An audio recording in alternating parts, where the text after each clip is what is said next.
जैसे ही छोटी लड़की का नया जन्म हुआ, उसने सबसे पहले अपनी दादी की छुपा कर रखी हुई $5 मिलियन की सेविंग चुरा ली। फिर वो अपनी मम्मी को लेकर एक दूर दराज और सुनसान जमीन खरीदने चली गई। उसने ये सब इसलिए किया क्योंकि उसे अच्छे से पता था कि इस बार का चाइनीज न्यू ईयर आने से ठीक पहले उसके पापा अपनी गर्लफ्रेंड को घर ले आएंगे और उसकी मम्मी को जबरदस्ती घर से निकाल देंगे। उसकी मम्मी फिर यहाँ वहाँ छोटे मोटे काम करके गुजरा करेगी और आखिर में थक कर ओवरवर्क से उसकी मौत हो जाएगी। उसके बाद लड़की को अपने पापा और सौतेली माँ के साथ रहना पड़ेगा, जहाँ उसे न ठीक से खाना मिलेगा न कपड़े, और अंत में वो उन्हीं के हाथों मर जाएगी। शायद ऊपर वाले को लड़की पर बहुत तरस आया, इसलिए उसे ये होने से कुछ दिन पहले ही दोबारा जीने का मौका मिल गया। इस बार वो कुछ भी गलत होने से पहले सब ठीक करना चाहती थी। उसने अपनी मम्मी को सारी फ्यूचर की बातें बता दी। मम्मी ने कंफ्यूजन में उसे देखा। उन्हें समझ नहीं आया कि ये सब उनकी बेटी को कैसे पता है। जब लड़की ने बताया कि वो रिबॉर्न सोल है, मम्मी ने उस पर भरोसा नहीं किया। फिर लड़की अपनी मम्मी को दादी के कमरे में ले गई और एक हेयरपिन से दादी का सालों पुराना सेफ खोल दिया। इसके बाद दोनों एक रियल एस्टेट कंपनी गई और उस सुनसान जमीन को $5 मिलियन में खरीद लिया, क्योंकि लड़की जानती थी कि ये जमीन जल्दी ही 10 गुना कीमत पर बिकेगी। लूनर न्यू ईयर से ठीक एक दिन पहले उसकी सास ने मम्मी से पूछा, कल की डिनर की तैयारी कर ली है, जैसे वो कोई टेस्ट ले रही हो। मम्मी ने आंसू भरी आवाज में कहा कि उनके हस्बैंड कई दिनों से बिजनेस ट्रिप पर हैं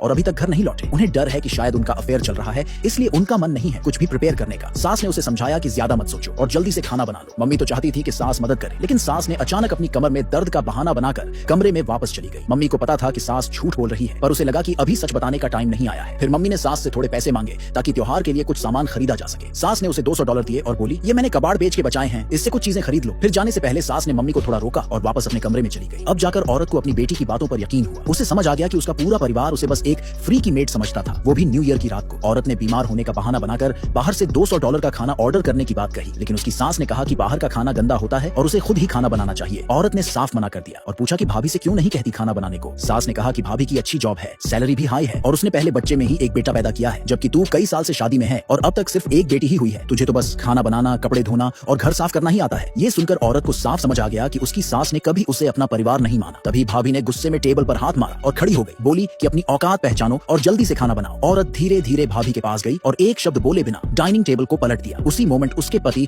अपनी गर्लफ्रेंड और नाजायज बेटे को लेकर घर आ गए। औरत कुछ पूछती उससे पहले ही पति ने सीधे तलाक की बात कह दी। उसने बताया कि वो पिछले 6 साल से अपनी मिस्ट्रेस के साथ है। अब तक उसने बीवी को इसलिए नहीं निकाला क्योंकि वो थोड़ा काम कर लेती थी और मेड की तरह घर चला रही थी। अब जब उसका बेटा बड़ा हो गया है तो वो चाहता है कि बीवी और बेटी घर छोड़ दे ताकि वो लोग आराम से रह सके। ये सब सुनकर औरत को बहुत गुस्सा आया, लेकिन घर में कोई भी उसके साथ नहीं था क्योंकि उसने बेटा नहीं पैदा किया था। अपने और अपनी बेटी के फ्यूचर को बचाने के लिए औरत ने कहा कि अगर उसका पति उसे अपनी प्रॉपर्टी का 1/3 हिस्सा दे दे तो वो तलाक पेपर साइन कर देगी और बेटी को लेकर चली जाएगी। सास ने ये सुनते ही मना कर दिया और कहा कि घर की सारी प्रॉपर्टी सिर्फ उसके पोते को ही मिलेगी। पति ने बेटी की कस्टडी का डर दिखाकर उसे मजबूर कर दिया। औरत को मजबूरी में पेपर साइन करने पड़े। फिर वो अपनी बेटी को लेकर उस घर से निकल गई। उनके जाते ही सास ने अपने पोते को वेलकम गिफ्ट देने के लिए रेड एनवलप निकालने की सोची। पति और उसकी मिस्ट्रेस एक नए लाइफ के सपने देखने लगे, लेकिन तभी सास जोर से चिल्लाई, उसके सारे पैसे गायब थे।